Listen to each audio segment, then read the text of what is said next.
forego the fancy intro music. Bro, I usually get up for my interviews. I love talking to people. I love when, other people can actually listen in on my conversations with interesting people. And I find you hilarious and interesting and provocative. And your Twitter accounts get some pretty good action. And I don't ever have this feeling, but today I'm feeling like, man, it's kind of early in the day to be talking to a Pat Dixon, man. I don't know why. But feel that way every day. I don't know you that well. And, what I do know, I like you're a broadcaster and comedian and New Yorker, and you don't give a rat's ass about political correctness. And today, so that feeling snuck up on me. So welcome to the Jim Fannon Show. Pat Dixon, comedian, podcaster. You know him as the creator and performer of White Devil, Goodbye Forever Fatty, and The King of Clubs.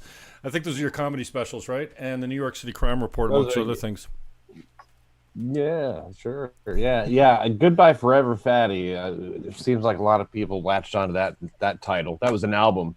I think it was like 2000, I don't know, whatever. But yeah, it's to me, it was just one of the jokes. And, there you have it, Goodbye Forever Fatty. You ever heard that joke? No. You have now. Yeah, you basically get it. I'll drop it in later. Okay. Everybody will love it. Yeah, so anyways, tell the listeners and viewers, anybody that could be watching right now, who you are, where you came from, how'd you get to this point. And I think that goes, a lot of people don't know, so much about the people I interview. So I think that's more important than anything. Like, where do you come from and how'd you get to this place? Well, I love doing stand-up, and I've been doing stand-up for, 24 years or so, almost 25 years. 25 years next spring. But I guess I've effectively quit stand-up now, borderline anyway, because of what's happening in the country, particularly in New York City. I moved to New York City in 2006 to work in the comedy clubs here. That was what I wanted to do. I just had a special on Comedy Central. I said, now's the time to do it. And I'm from like Tennessee or South Carolina or Georgia or wherever I'm from. So when I started doing stand-up, I got on the road pretty fast. That was in the 90s. I did that for about 10 years. Started getting on TV and stuff. Comedy Central just dropped a special in my lap. I didn't even have to audition for it or send a tape or anything. It was luck. Everything that ever happened to me was luck. And I'm not saying I didn't work at all, but I don't even think I knew the meaning of working hard until I started taking Adderall. That was like 2011. And man, now I can really work hard. But I'm somebody who, I am my age to a certain extent, I'd say I'm looking at you. We're probably around the same age. Yeah. You might be 15, 20 years older than me. Yeah, exactly. But you know how it is. I don't listen to new music anymore. Like if I do hear it and like it, it's usually from 2012 or something. I'm like, wow, who's this? So I don't want to sound like the old. At some point, you just start going, well, that's the way it is. Currently separated from my third wife. What? And yeah. Oh man, sorry, I didn't know that. Yeah. No. It's you should be congratulating. Okay. I got the sanity in the divorce. Yeah, boy. We lived when we were together. Now this is a new thing, it's only about a month. And maybe a little over a month, it's definitely going to take though, because after about a week of, just having just some room inside my brain, that like, I love the woman, but we have a small apartment and Jesus, I knew after a few days of that, I am not going back.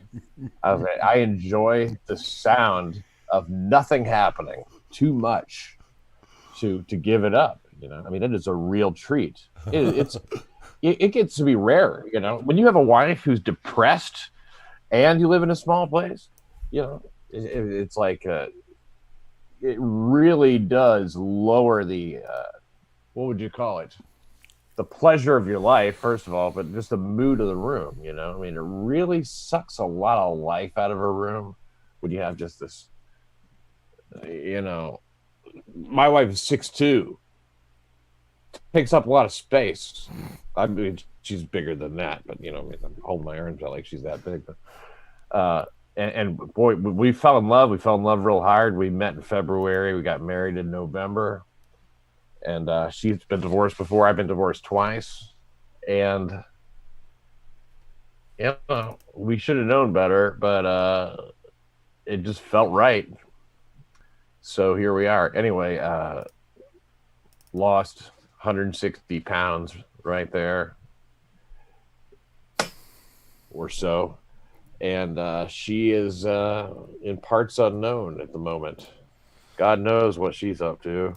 To tell you a story about that, she wrote a whole book about us and everything, right? Or mostly about herself. And she talks about meeting me and the way, we got together and everything. And what, she goes into some detail about the sex and everything. And about, the whole book is fairly saucy, It's got one of those devil's three ways in it or something. I never really cared about her past. I figured, you get to be 40, 41, 42, 45 years old, however the whole, you fucked a few people, you know what I mean? It's a fact. So, and especially, she's a nice looking woman. So she wrote the whole book, and it was very explicit about my politics and stuff like that. So, I mean, it really didn't do her a lot of good in a way, because there's some people who just cannot tolerate a conservative or anybody who's with a conservative. And, look, I never have been incredibly, I always figured I was sort of a low level, sort of a conservative, just like, yeah, right. I mean, people should have guns if they want them, but I don't care, whatever. And if somebody wants to change their gender or their sex, or if they, however you're supposed to say that, but everything sprinted so far to the left that all the, standard conservatives became Nazis. And, in the eyes of everybody. So everybody figures she's married to a Nazi. She had a whole career going and everything. The first time I saw her, Jim, was in a place she was doing stand-up and I was doing stand-up. I just moved to New York, and I swear to God, she was like a statue walking into the room. Like I said, 6'2", but just, that's a couple inches taller than me. I'm 6 feet. So, wow, what is that? Who's that? Who's this Amazon? I've had a few 6-footers, and this one was this was new, something that large, it was like Moby Dick or something. So I'm like, damn, look at that. I'm gonna call Robert Shaw, get him on the case. So I hadn't even talked to her, Jim. I saw her. I couldn't even talk to her. She was so gorgeous. She was so, just the way, she didn't even look at me. She had perfect posture. Just walked right by. And I asked, who the hell's that? Well, what does she do? And she writes for the New York Post. I was like, oh, that's weird. She does stand up. Yeah. So I think I friend requested her or something on whatever we were doing then, but I didn't see her again for like 7 years after that. I didn't see her again for 7 years here in the city. And then the next time I saw her, it had been some time, she was getting to be closer to 40. And I looked at her and I was like, there she is. That's that girl. I was like, I think I can fuck that girl. So here we are. Like, status changes, for women different than it does men, I guess. Hell,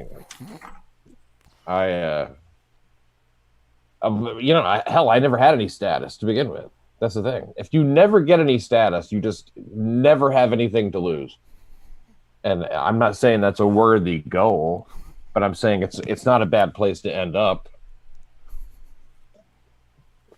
So,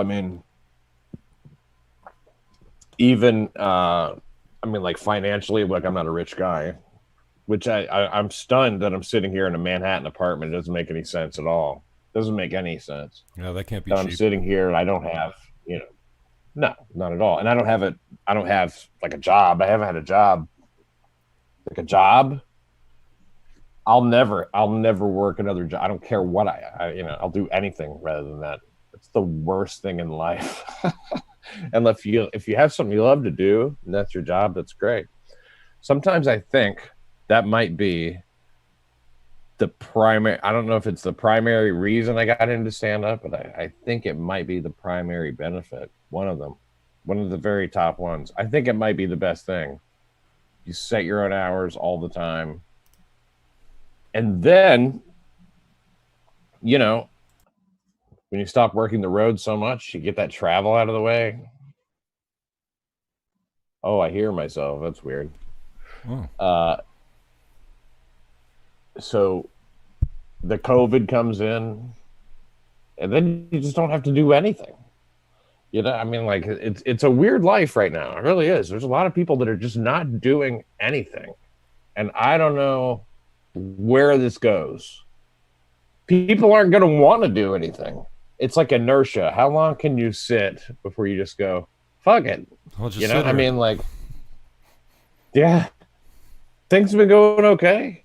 Once you get a taste of the ass life, it's tough to go back to, pushing a cart around or whatever the hell you do. Once I was doing stand-up, what I used to do was a dishwasher. So the only other job I ever had was basically a job that is often taken by like ex-cons and retards, and I was like, that was perfect for me, I mean, because I was among them. and and I've never been to jail or anything like that, not for real. I think my IQ, I never had it tested, but it's been estimated around 75. So that's good. Yeah, pretty good. That's a C, I think. But washing dishes is backbreaking labor, man. I mean, dishwashers are the most unappreciated people. Of course, we always think that's something that we've done is the most unappreciated. I'm sure that there's somebody with a less appreciated sort of job, but to me, the most unappreciated I ever felt, besides my first marriage, and I was washing dishes at the time. So there you go. A dishwasher whose wife hates him. Yeah, not really scraping food off the plate. But then you have these breakfast plates. I was always working in these diners and stuff like that. And I would short order cook a little bit. Then it'd be a dishwasher. Have to go back and wash dishes. And the yolk on an egg, you have no idea. I mean, like, I don't know. Maybe you do a lot of over mediums in your home, and you let them stack up for a while. But once those things stack, and you know what they're always out of? Silverware. The waitresses are always out of silverware. And let me ask you a question. Of those two groups, retards and ex-cons, who do you think is more reliable? Retards. Yeah, far more reliable. They have a better attitude. By far. I mean, how it is when somebody's been to jail and you're working with them. They sort of want to know what's the angle here and stuff like that. They're trying to. I'm like, there is not an angle, man. There is. Those are the dishes. That's the silverware. And then they go, oh, okay. And they're always like disappearing for a little while, and then eventually they don't show up. I mean, you just look. I don't mean to characterize all ex-convicts the same way. I mean, like, I'm sure some of them are great people. I'm sure many of them are great people. I think once you do your debt to society, you've paid your debt. That's what they asked of you, But I don't know if they should be able to vote or not. I haven't really come to a decision on that. Voting's a privilege, not a right, I think. Like driving. Mm-hmm. And like, whatever. You could put a whole lot of things in that category, I guess. How many positions do you think you're still fluid on, movable on? I mean, I'm a former lefty, so when I came center right, I lost a lot of my friends and stuff like that, and they all, call me names and whatnot, and I realized it was just my political leaning that ruined the friendship. But I feel like my positions are more cemented than they've ever been. I feel the exact same way, Jim. And I look, I mean, there's that old saying about everybody's a liberal when they're young, and there's some truth to that, because you want to talk about politics when you're 17, 18, 19, 20, in your 20s, but you don't know anything really. And that is a very easy sort of a point of view, because it makes all your decisions for you. You just look for whatever's racist in something, and you look for whatever helps the poor people the most. You know what I mean? It's like, it's a very, nowadays it's even easier than ever. They tell you exactly not only what to think, but what to say, how to behave, how you're supposed to feel. They're very prescriptive about it. I think, if you're in the conservative, if you're not with that, you might as well consider yourself conservative, because they consider you a Nazi, a Klansman, a white supremacist, and everything. Just because you're not that. It's not even about being conservative or voting for Trump. It's just not being 100% in alignment with them. A lot of them can't really see that. They consider what they have to be some kind of diversity of opinion or something. I don't. But we have the Constitution, and then we have to figure it out from there. You know what I mean? Everybody can have different ideas and stuff. It's a much bigger tent, I think, than what they have. Their tent is untenable, and it's untenably small and rigid and narrow and angry, and man, you have to wash people's feet and stuff. I mean, every single year since 2015, I've gone, man, it can't get any weirder than that. That was insane. And after the election, it'll calm down. That's what we all said in 2016. Boy, did it. I mean, we miscalculated. I was here in New York, and they had 100,000, over 100,000 women, I guess, howling at the top of their lungs on the day of the inauguration. And you question, is this really happening? Look at this. Excuse me. All of them wearing those ridiculous knit hats that they had on. Supposed to signify a fucking pussy. Why would you? They told 100,000 women to put pussies on their heads and howl, and that's what they did.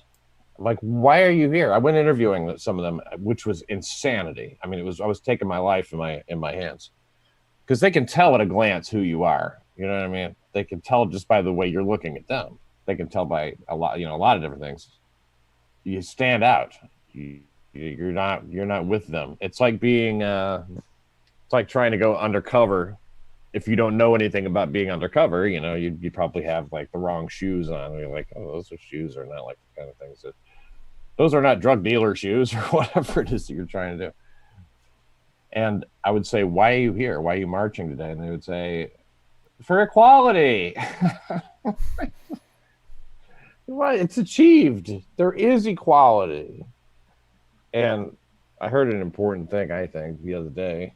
Maybe it was just last night. When we stopped talking about liberty and justice and stuff like that and start talking about equality, this is bad.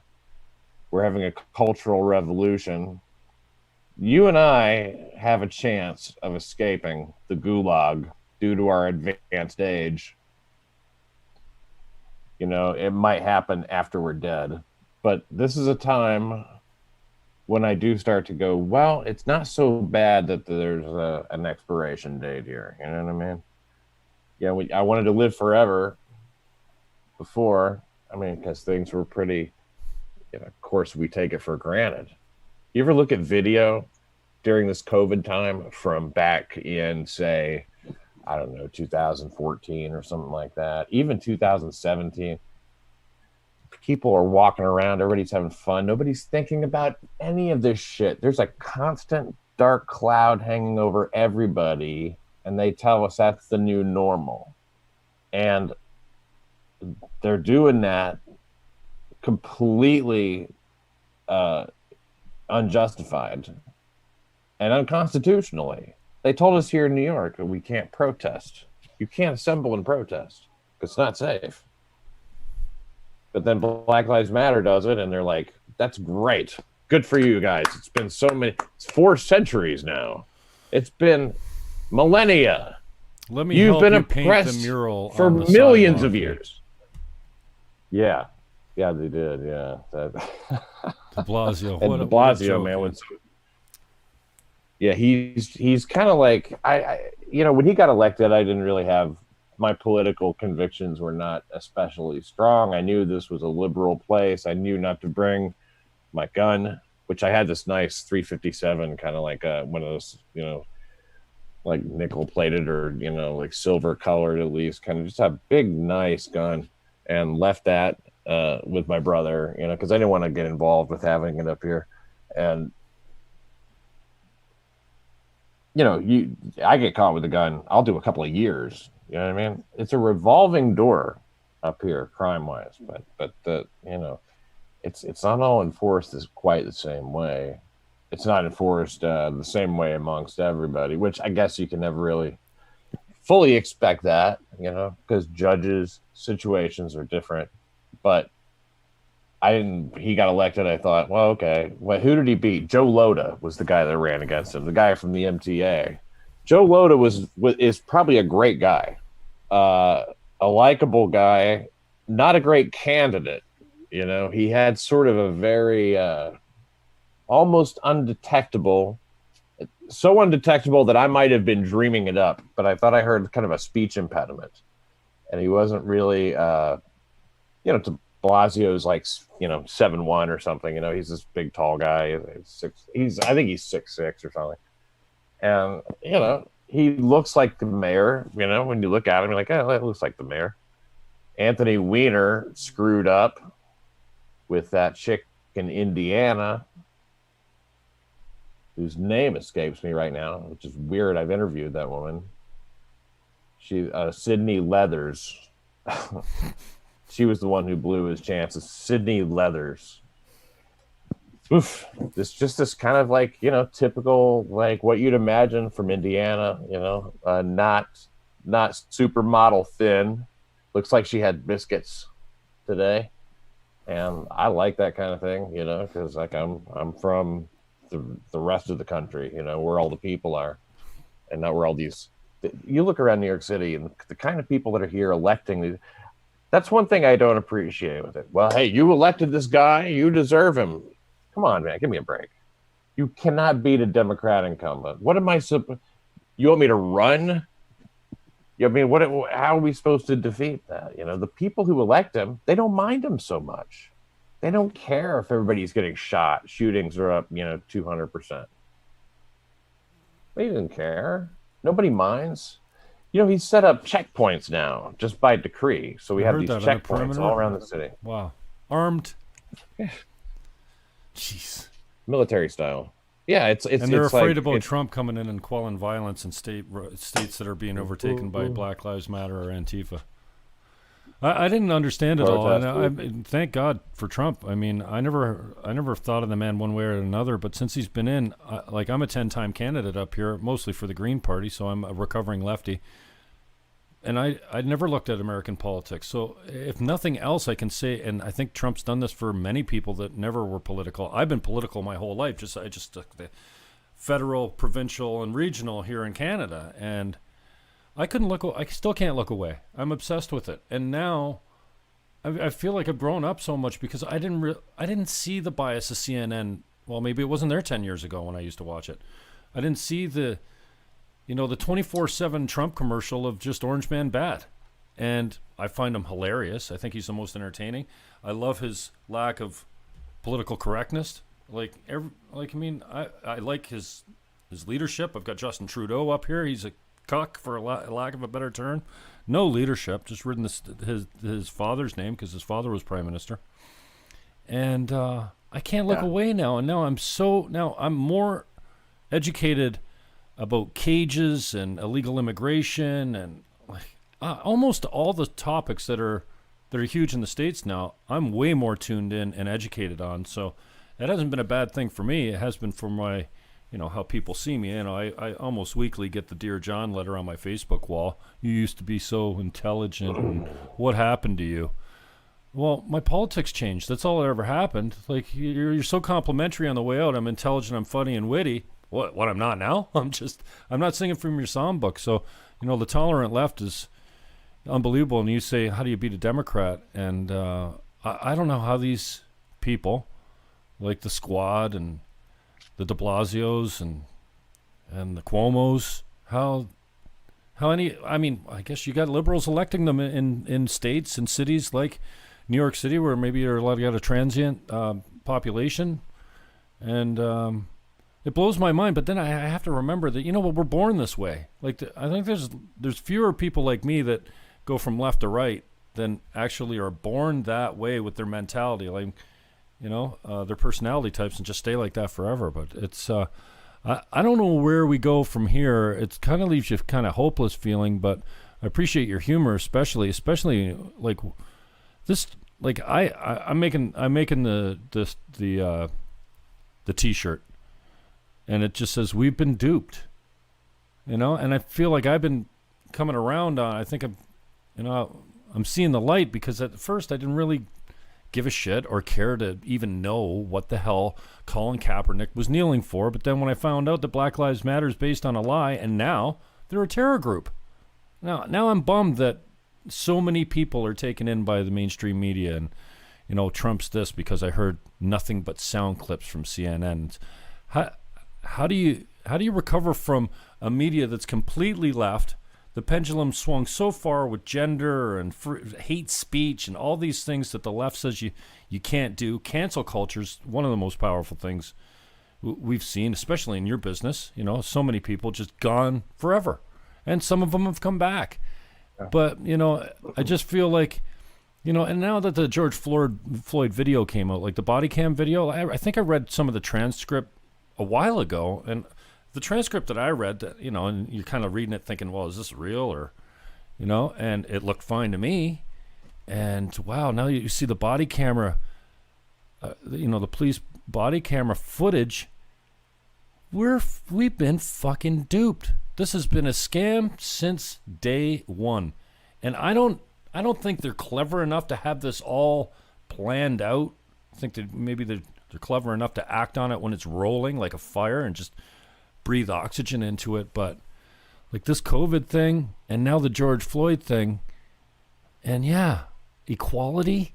You're kidding, right? Show me one racist law, one racist company, one racist, obviously there's some judges here and there, some, racism happens. Nobody's trying to say life's fair all the time, but this idea that we have to burn everything to the ground and rebuild it in this fantasy utopia perfection. It's never. We've always had poor. How long have humans been on this planet? We've always had the mentally disadvantaged. Yeah. Well, I guess we take care of them the best we can, but I don't know how we recover from this. Really, I don't see the normal ever coming back, and I hate that word too, the new normal. It's such bullshit. It's conditioning, and I just feel like we've been duped by the media, by big business, by a small minority of activists that somehow we think speak for all of us. And it's just, we forget that the bell curve, the fat part of the bell curve, where liberals and conservatives alike live and agree on stuff and just want to move forward, that's 95% of us. And these wing nuts out on the left and the right, and it's mostly the left that I see these days. I don't see the KKK rioting, and causing trouble. But the left is as damaging, if not more. So I don't know how we recover from it. But well, there's no recovery from this, I don't think. I think that it's really the carefree days of America are over, and I think there's been transitions like this in the past, it's at other points, it just seems like there must have been, not like this, not done in this way, because this is an insurgency, and they have the kind of power that if they're able to consolidate it after the election, it's going to be, somebody was pointing out, I think it was Victor Davis Hanson. He says, look, they're gonna take names. They're not going to be gracious and victory. Once they have this, they're going to want to squash all of their because that's what happens when you have a cultural revolution. According to him, look, I mean, he's a historian, one of America's leading intellectuals. I tend to take him seriously. They used to take mentally deficient people and just conk them on the head with a rock and throw them in the river. We live in humane times.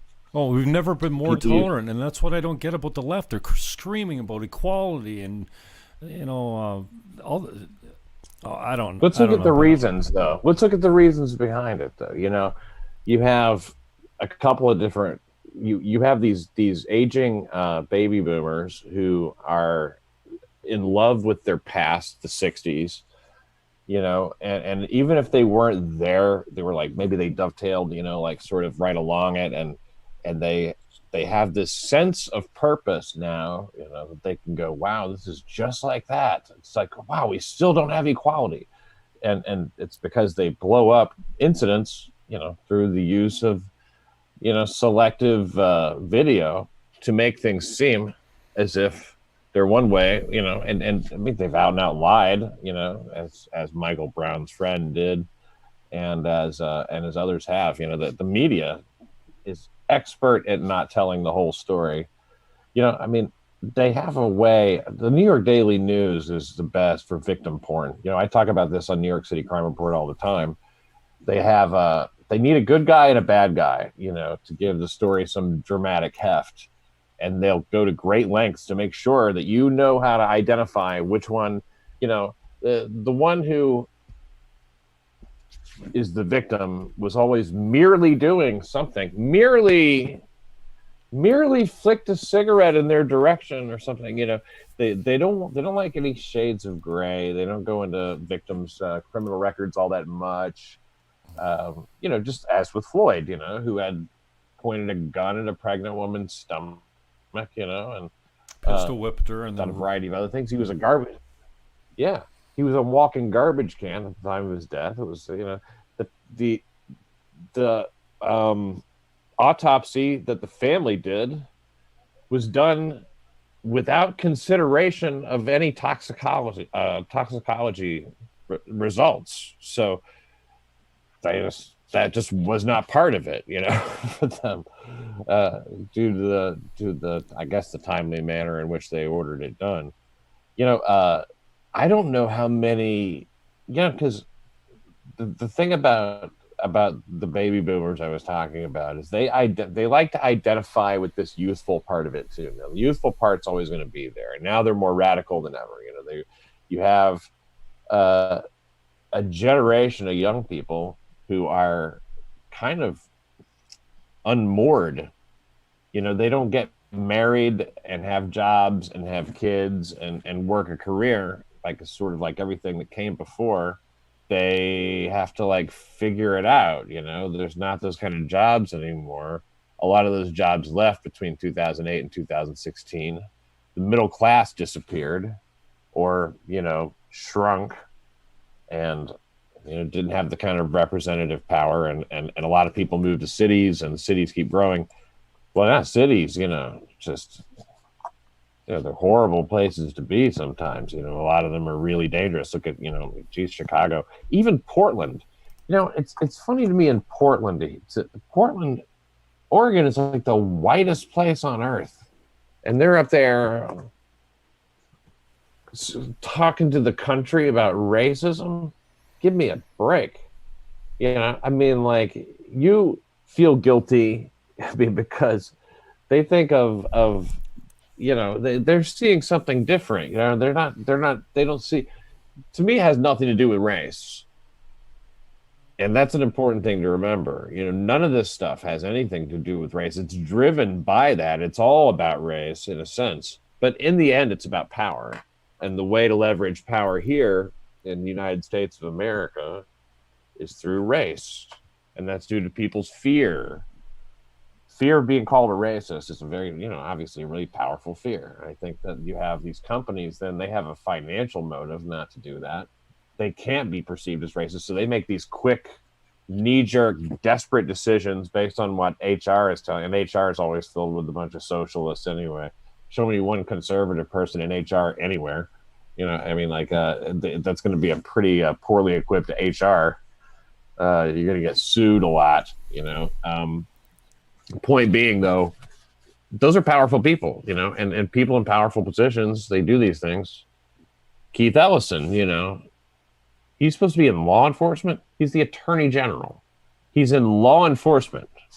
Held on to the body cam footage in the George Floyd case until they've had like 2 months straight of marching and rioting and looting and protesting, when the rest of us are supposed to be in lockdown, withering in lockdown, and watching your businesses slip away forever, and not even allowed to go to church. If you look at the Bill of Rights, I mean, it's kind of tough to see among the important amendments which ones have not been violated yet. You can't really speak that freely. There's people who have gotten in trouble with the law for calling the police after a woman, she was threatened in Central Park. And the guy said, he was a black man. There was a dispute over a dog. It doesn't really matter. Point is, she's not able, calling the police is dangerous now for you if you're wrong. Like, you have to be right about something. When you used to be like, if you see something, say something. Remember that? They want you to report it. If you see something that's weird, let the cops know. Now they're like, if you let the cops know, you're basically sentencing that black man to death. The statistics don't back that narrative. None of them do. And people just don't care, because belief is stronger than intellect, and they have a belief. And if you get them started young, the more time that goes by, say you become a liberal, you're thinking liberally, when you're 18. If you get to be 30, I mean, you associate that so much with your personality. I'm not a racist because this is how I feel. This is what I support. And then I think it's really tough to get that person off of that. I mean, I've known some people, they've come out at various points. I know one woman, I'm in comedy. She was a comedy manager, and she was an SJW. She still uses that term. The ideology is there, and so in service of that ideology, I mean, she's kind of one of the people who sort of brought it into comedy. But when she saw violence coming from the left onto the right, that was what turned her. She saw the violence. She's like, there's just no justification for that, and that began the process. And everybody has their moment. I know another girl recently, just since COVID, she started to kind of pay attention, because she was watching the press conferences when Trump was doing those every day, which they really wised up and got him off TV real quick. His approval ratings were going up. People were believing him. We can't have people believing the fucking president. I mean, it's amazing how things have changed since we were kids, talking about the cherry tree and George Washington and Columbus and all that shit. Everybody was fine, I mean, those days are certainly over. And now they're probably, instead of history, they're teaching white fragility, and gender studies and whatnot. So when she saw the difference in what Trump actually said, she never even bothered to listen to him. None of them do. They don't listen to Trump. They don't even listen to him. They just wait to have it described to them, and then they know. And everybody does a certain amount of that. When she saw the difference in what was described on television, afterwards on CNN, and what she read, and then seeing him actually, no, that's not what he said. That's not what he meant. That's not what he was driving at. Because as conservatives, we take him seriously but not literally, and they take him literally but not seriously, and that it's ridiculous to see some of the things that get counted as lies in the Washington Post. We've added up, I think, they're probably up to 100,000 lies by now, that he's told, because it's shit that's opinion. They took, they took him off Facebook and Twitter because he said that like kids are like, geez, I mean, they're almost immune to it, Obviously that's an exaggeration. But no, that's misinformation. People might go to school if you say that. And the whole drinking bleach or injecting yourself with bleach. And that's why my Twitter profile says reluctant Trump fan, because why? You people have made me defend this man. Like, he doesn't need me to defend him, but you're just constantly you're parroting back to me clips taken out of context. There was fine people on both sides. He was talking about the debate of taking down the statues. Like, it had nothing. He wasn't, praising the white supremacists. Like, I remember that. Unbelievable. And you're talking about in Charlottesville. Yeah. They did the same thing to the Proud Boys as well. These guys who, McInnes makes a drinking club that's hilarious. Their theme song is the Aladdin Proud of Your Boy. Like, it's a joke from the beginning, from the top to the bottom. It's a complete joke. And a functioning boozing club for men. And this stuff is serious, because do you want to press charges? Fuck you, pig. So nobody's there to press charges, but the DNC and Blasio and Cuomo or whoever it is, these guys are doing, there's 4 of them doing hard time, 4 years hard time. And like, you thinking, well, dude, there's 2, the other 2 didn't, but there's 2 that are doing 4 years. Right. But still, you're right. That's ridiculous. That was a nothing thing. You know what they charge him with? Attempted assault. For having a work boot on or something? Attempted assault. For attempted assault, because there was no victim. It was assault with a weapon, and they said that their work boots were weapons. Because they had steel toes. They could not have it. It couldn't be assault because there was no victim. So therefore, since there's no victim, they had to charge him with attempted assault, which has a maximum of they have some pretty long sentences built in there, could have been 7 years, 9 years, maybe, I don't know. But like, it's just absolutely, think about that. Doing hard time in jail for attempting to assault Antifa when they came and vandalized the Republican Club the whole week before, when they broke the locks on the door, they broke the alarm system or whatever, they broke windows, they spray painted stuff. They were lined up, en masse out there, waiting for them to come out. They were there for shit. And you're telling me there can't be like, when I saw I went to the press conference after that Corey Johnson, was running. I guess Corey Johnson's the speaker of the city council here, and doesn't know his ass, from his belly button, and he's just a moron. He's just a gay moron. Not that none. Those things are mutually separate. There's no connection between him being gay and a moron. You have to a lot of gay people are real smart, now. But he is a gay moron. Yeah, exactly. Even I'd hate to be taken out of context. The thing is, though, man, I don't even know why I bother, because if they want me, they can at any time. They're going to be able to find plenty. I would be the most easy person. The thing is, I think if you go that way from the beginning, you just have to not pretend to be an upstanding citizen at any point. Everybody should at least once a day say something that is just completely cancelable, something that is just, it could get you totally in trouble. Something really bad, like, I'm not so sure COVID's all that serious of an illness. Yeah. Something really, outrageous. Maybe kids should go to school. Radical. Yeah, really outside the bounds of, girls like can't that, become boys. Yeah, there's 2 genders. Oh my fucking God. White supremacy does not rule everything. Okay, that's it. Their philosophy is that white supremacy rules everything, and the people who jump onto it from the center, who don't really quite believe it, but they're just chicken shit. Those are some of the people that I like the least.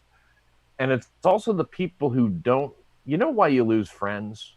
It's not because you're a white supremacist. It's because that by losing you, that makes them better. And what's the point of being them if they can't be better? So that's why you get the Dear John letters on the way out, and it's like, oh, you used to be I'm breaking up with you. Because you're a piece of Yeah, shit. but And I'm they could better. they could just avoid your Facebook page, right? They Or could just not unfriend me. listen I'll to- never even know.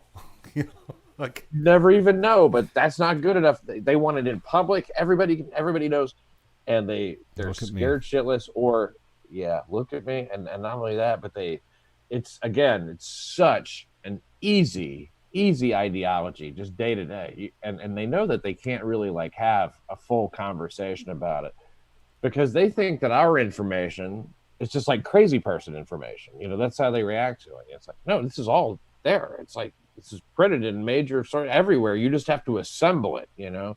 Like we get our news like a kit, you know? Like you have to go, okay, well, what did they left that out. Okay, so this one has that. And you really do have some assembly required. Them, you know, they glance at a headline, they sort of get the gist around the water cooler, what everybody's talking about today. Hey, Trump just went right back into talking about the Dow right after someone got shot right outside. What do you want him to do? Go fucking ride in the ambulance to the hospital with him or something? I mean, let's get real. He's the fucking president, you know? I mean, there's shootings in D.C. And it goes back, you know, so far. There's so much. We have to pay some close attention. You and I do. We really do. They don't have to pay any attention. We have to study. And we don't mind it because it's fascinating. Mm-hmm. It really is. When you start looking into Seth Rich and you go, Pizzagate, something's weird about that. You know, I don't know what. I don't know. Labeling stuff conspiracy theories. You know, that only became a bad thing when it seemed like a lot of them were turning out to be right. You know, that's when it became this like, man, do not. Conspiracy theories, violent hate. You know, Tim Cook, the guy who runs Apple or whatever, is garbage, and the language he speaks is from Satan. You know what I mean? And they've made their money. You know, they're going to be fine. They're just trying to steer everybody in a direction. These businesses who go along with all this BLM stuff, you know. I don't mean people just desperately trying to save their front windows and stuff like that, you know. I mean, there's major corporations and sporting organizations that are just virtue signaling and glomming on and look at us. We're like, I mean, I hear the NHL isn't kneeling, but I think they're mostly Canadian. I don't think we're kneelers so much.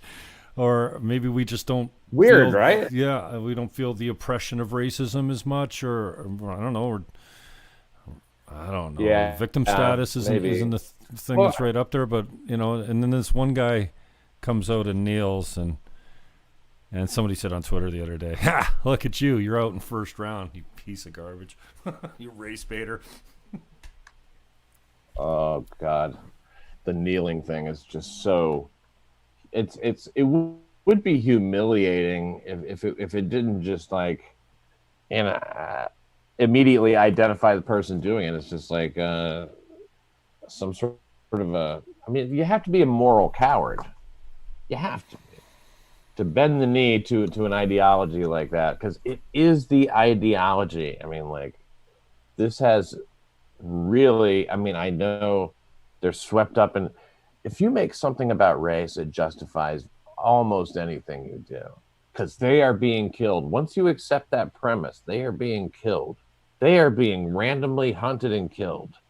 Think about that. Think about that idea. That the NYPD, which is majority minority. Not only how many hundreds of years do you have to go back till? I'm sure that still happens in some part of the world, but in North America, how many hundreds? Africa or decades do you have to go back to like be in a place where actually people were being hunted? You know, jeez, that's crazy. Christ, hunted, like, I mean, you got to go at least to the. I'd say maybe in the. Let me say this. You know, lynchings were always done by Democrats. They opposed the anti-lynching measures all along. And they opposed the civil rights bill. I mean, a lot of these things had to be voted in spite of Democrats. You know, it was like Dinesh D'Souza, when the way he talks about it is interesting. No Republican ever owned a slave, he says. It's very difficult to find any Republican who had anything to do with slavery. And they talk about a big switch, but that's just like, yeah, that's cheating to even say that. Everybody just changed. Give me a break, man. You know, they are, when people talk about institutional racism, they're not wrong. There is institutional racism. They just don't know where to look. And where to look, if you want to see where people started having difficulties, where more mothers were single, where more kids became criminals, where more kids were going hungry, where education started to suck, it's all centered around when they started the welfare state back in the mid-60s. I agree. And that's completely. where you can just see it. Just you don't decline. get benefits unless you're white single. people and black people alike. Mm-hmm. Yeah, they would knock on the door and say, "We got $1,200 a month for you if you kick if the you're old man not out." married." Yeah. And that's, you know what, that keeps going back to I think the root of most of our problems today is fatherlessness, especially in the black community. But, you know, there's a big white community too that's on welfare, and I bet you there's not too many fathers in those homes either. So either way, either color, the father's taking either the father color doesn't matter. Mm-hmm. But you're talking about institutional the racism, then talk to me about the laws they brought in the States in the 60s for welfare. Just to get your benefits. That's the institutional. They you know, sometimes they understand it as the new plantation or whatever. Although, you know, the work is considerably easier, I think, now than it was on the plantation. That was pretty hard. That had to suck, you know. But the conditions for slavery. I mean, slavery is not something that is. We didn't make it up. No, we certainly didn't start. I mean, slavery is this huge thing. You know, who was it that said something about slavery very was trendy. invented by the Americans? Like, come on, you know, it wasn't that long ago that the Irish were actually my last name's Irish. I don't feel some generational hate because of, you know, at one time my race, religion, ethnicity, whatever. Was actually traded, and the whites, because they burned in the fields, and they were mostly Catholics. The Irish, they were less valuable than the black slaves because they could toil in the fields for long times, and so not quite as outdoorsy. Yeah, you don't hear the Irishmen going, "Oh, my oppression," you know. Like one girl came before my city councilor, my regional council. You know, talking about Black Lives Matter and they want to defund the police and all this kind of stuff. And she was talking about a multi-generational memory that she was conjuring up of being hunted. I'm like, are you crazy? Like, does this actually exist in human beings that 3 generations later you remember your ancestors being hung or hunted or sold as slaves? He knows it'll fly. Wow. Amazing. Yeah, that's ridiculous. What are you? It's combining all kinds of pseudoscience. You know, that not only pseudoscience, but just straight up quackery and you know, ESP and shit like that. And you know, drumming up your past lives and shit. Everybody thinks they did something important or interesting. Hardly anybody does, bitch. You know what I mean? Like everybody. If you were anybody in the past, it was something boring. Nobody was hunting you. That's the conditions for slavery coming at that particular slave trade. You know, these kings in Africa or whatever, they weren't even kings. I mean, they might have been some sort of kings, but they're more like what we think of now as warlords. And they were always fighting the other warlords. And so they needed money. They needed weapons. They needed something of value. And they had something of value, you know, slaves. So they actually would conscript slaves by accusing them of a crime and just sentencing them to slavery. It was a sentence, slavery was, you know, at the time. And as they needed more and more weapons, which would come to them from, I guess, you know, white Europeans or whatever, Americans, well, you know, they started, the criteria expanded for what you might get sentenced to slavery for, you know, to say the least. It was, you know, this was a cooperative thing amongst, you know, white and black people. You can't really fully, I mean, it's sort of like the Swedish model of prostitution. They want to blame it all on the guy. Well, hell, if the whore wasn't there, I wouldn't be buying pussy, right?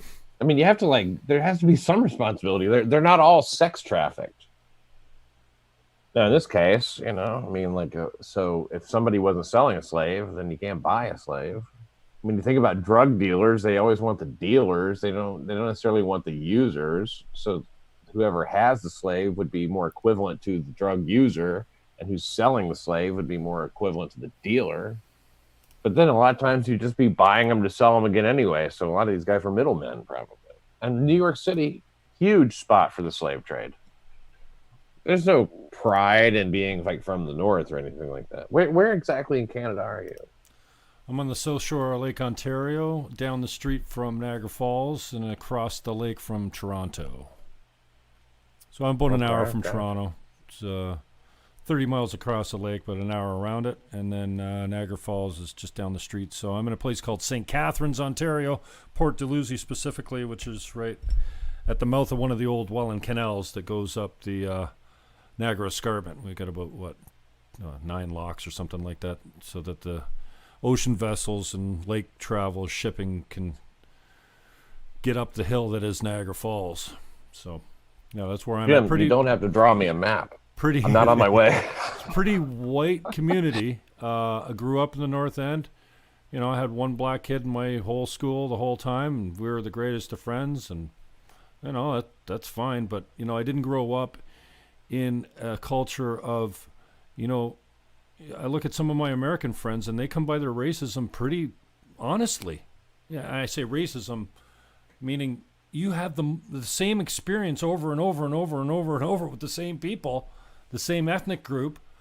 What, you're not going to get some preconditioned reaction to when you bump up against them? And I think we come from a long, this is kind of what Trump's brought out for me too, is can we just start every conversation by going, you know what, I'm a little racist, just like you are, because we come from a long lives of it. It's hard. The best racism. It's the finest racism like no one's ever seen.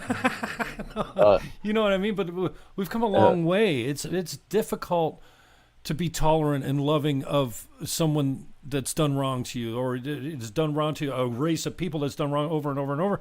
And this idea that, this is the best of times right now. Yeah, they're not perfect. This is the best of times. They're not perfect. We're getting better. We're more tolerant than we've ever been. But the racism that we came from, you talk about a biological memory. I think there's something really inherently intolerant and racist about, when we didn't live in caves for long, but before, industrial age, whatever, when we bumped them, when we lived in tribes that spoke different languages and different colors from different parts of the world, when we bumped up against each other, we did not have a party. We did not say, come on over for dinner and sex. Let's make some babies, we tried to annihilate them. We tried to kill them, erase them from the planet.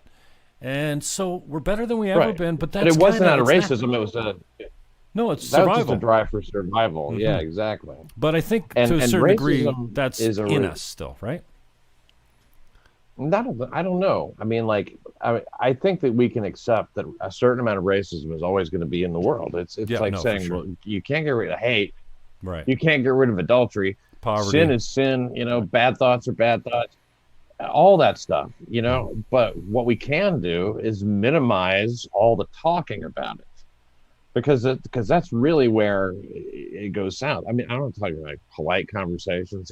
I do a show every Thursday with Talib Starks at Compound Media called Safe Space, and it's a safe space for commentary, not from commentary. It's his show.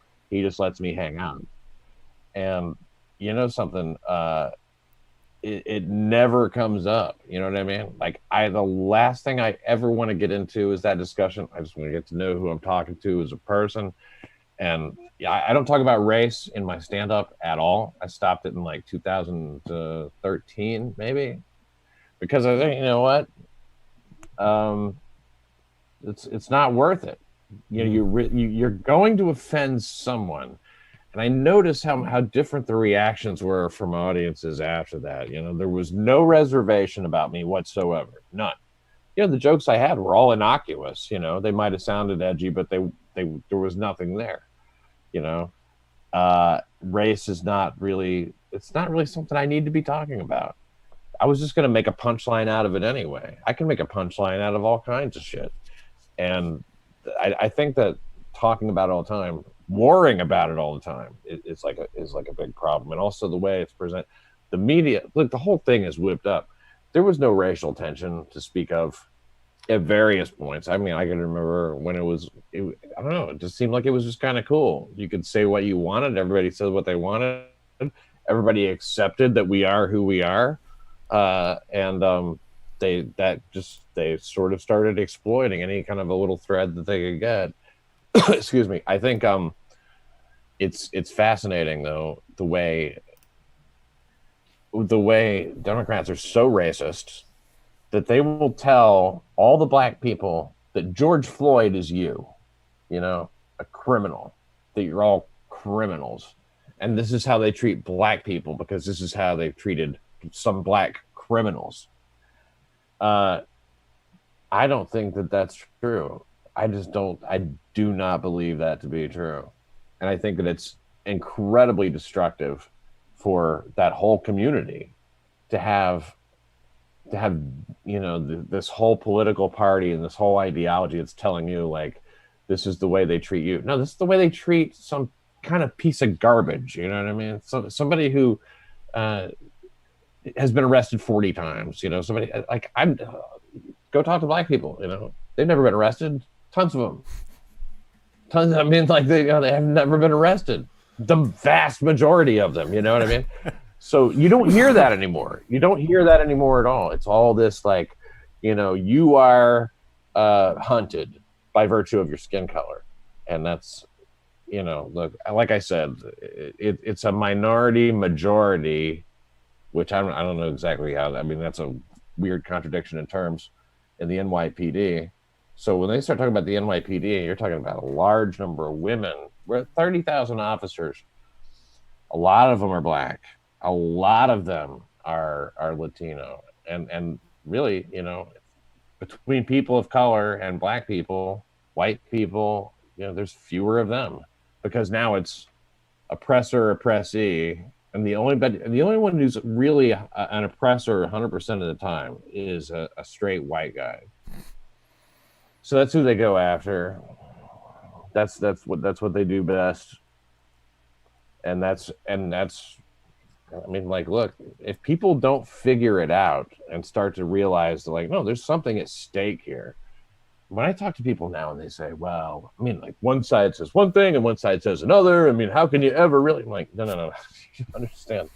Do you want to be told to sit in your house and wear a mask forever? Or would you like to have some kind of freedom about the way you live your life? Like it has been all the rest of the fucking time. And the decision's clear then, that there's something, but it's so they can't. People that are stuck in that middle no man's land and really go, well, I think they're just both full of shit. I know that made sense back when it was Dukakis and Bush. You know what I mean? Back in the day, it probably made sense but it's not like that anymore. There's a good guy and a bad guy now, and if you're not willing to wear the black hat and ride it all the way down, you better get out of that one because they're going to eat you sooner or later. Amen. Pat, I appreciate your time, man.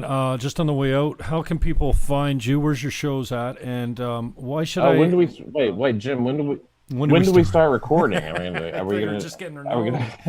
This isn't for public consumption. What?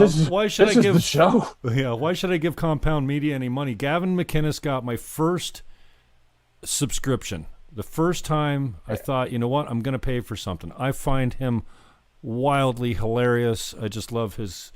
He's great. I love everything about the man, and I've become a pretty regular caller on his show, and he's helped me really hone some good comedy bits. I'm no stand-up guy, but I'm funny, and I'm a little bit of a storyteller, so he's really helped me there. But so the $10 a month, I find, it doesn't hurt at all because he just entertains me quite a lot. And money well spent. Yeah, Crowder helped me on my red pilling journey quite a bit. Even listening to Shapiro a little bit here and there. I'm not such a Tim Pool is kind of where I get a lot of my stuff now. But you only got to listen to about a minute of Tim Pool stuff to get the whole drift of his 20-minute video. But tell me a little bit about the talent. True. He's going to repeat himself the whole time. Yeah, it's very difficult. I love it. It's a difficult situation.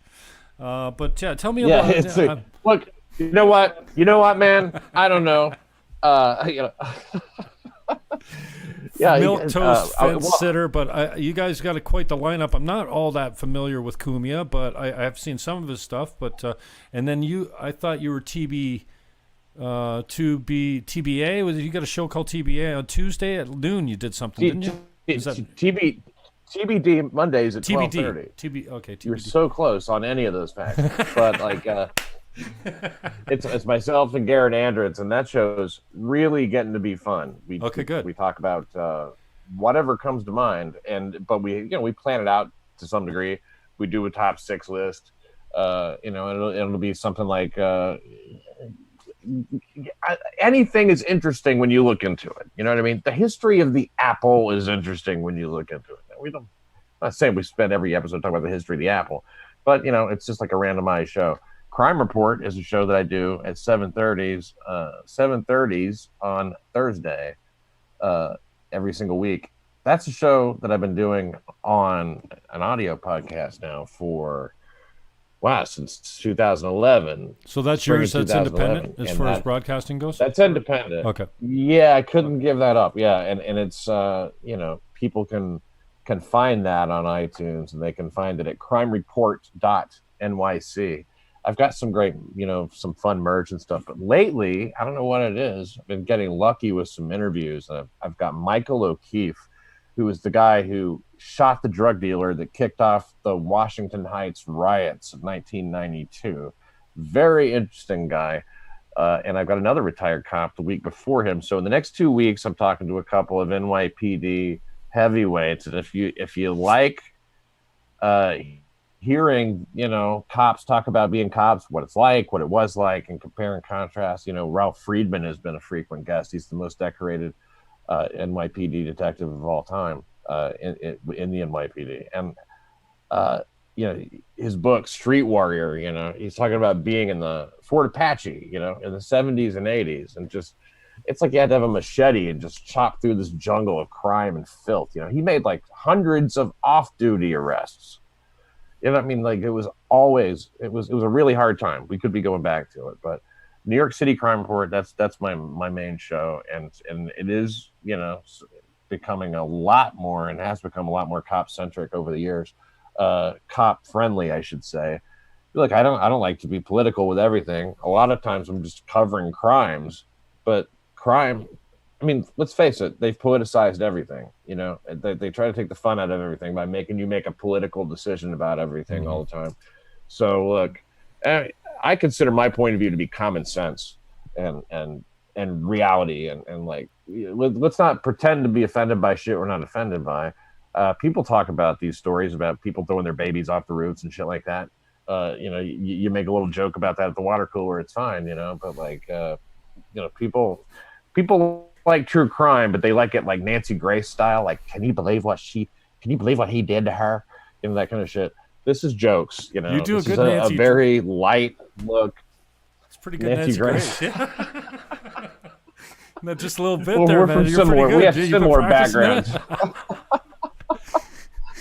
No. Yeah, there you go. No, but Jim, I appreciate the opportunity to sit here and just talk your fucking ear off. What am I going to do next week when you're not around? Good times, man. I'm always around.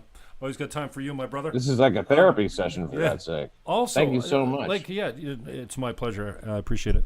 Who's your homies? Who do you still hang around with that hasn't completely abandoned you yet? I guess you're friendly with Gavin McInnes still, but what about the cultural misappropriation of your name by Ryan Katsu Rivera? What's this whole shit? Asian Pat Dixon. That's offensive even to a white guy like me. What the fuck?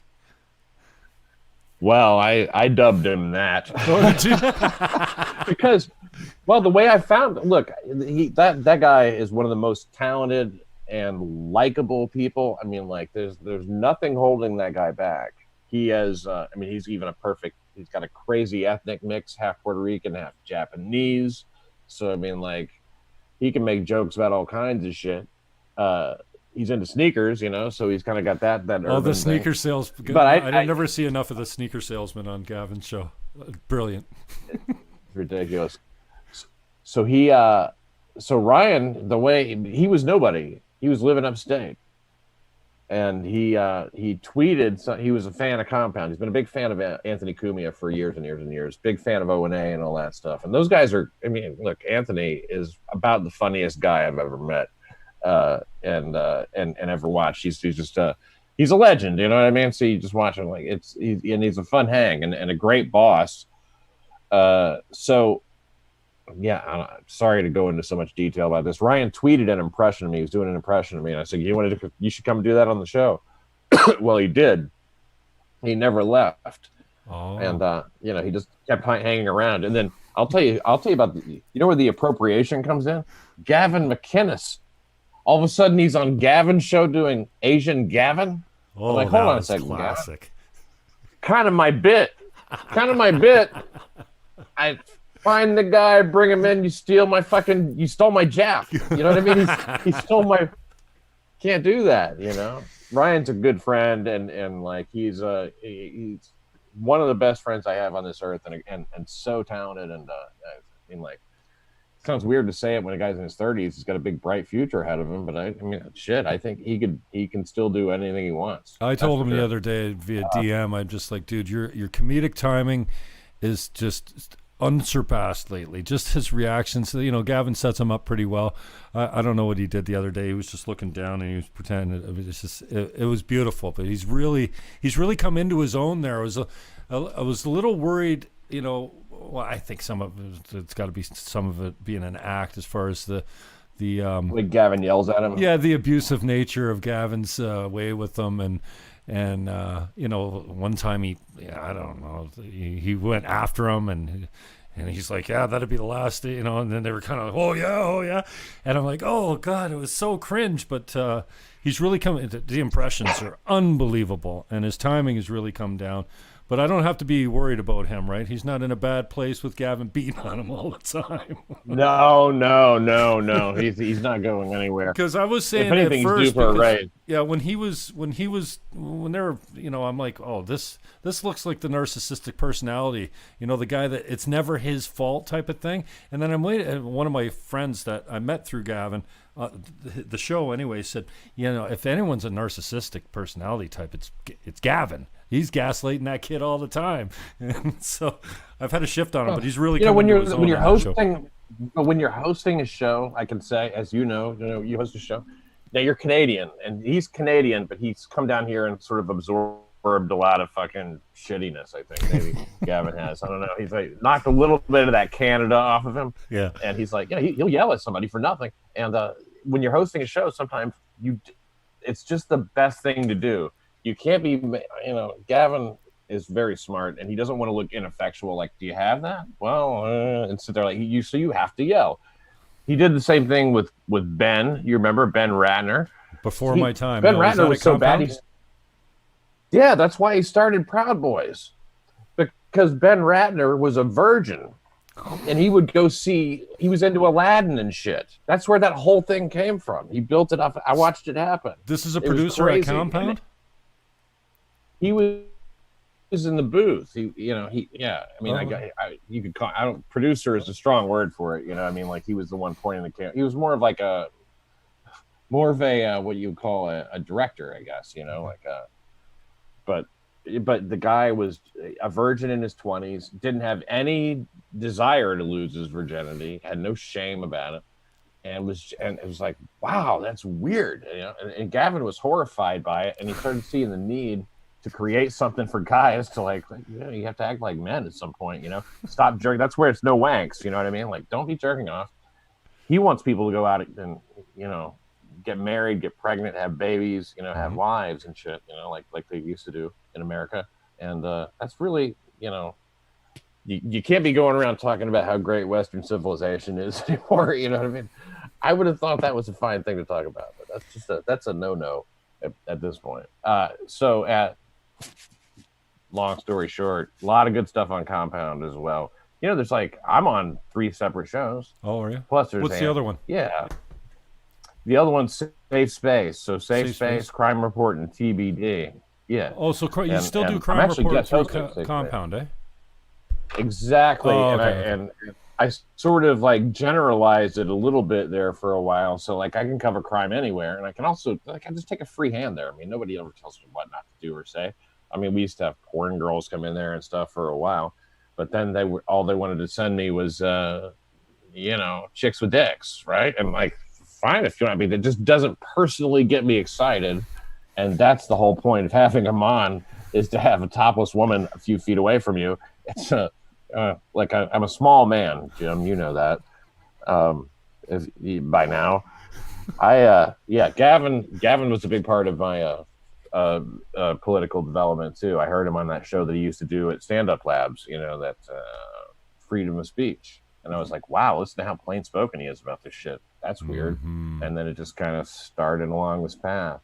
We're almost exactly the same age. We're to the month the same age.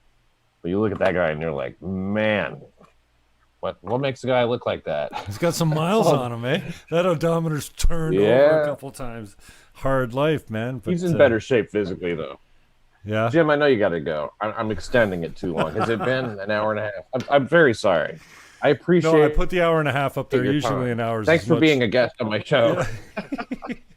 I'm looking to come back when you hit the big time. Thank you, brother. So how do people get a hold of you? Where can they find you and give you some love? Oh, yeah. I think the easiest of all, just look for New York City Crime Report, and you can find that at crimereport.nyc. The newest episode will always be there, and you can also look at the other stuff there, too. crimereport.nyc. I'd be most happy to have people do that. And also subscribe to Compound Media. Look into it anyway. Great. I mean, it's a kind of commentary. It's all, you get a lot of live entertainment, I was on a show last night called The Wet Spot, which I hadn't been on yet.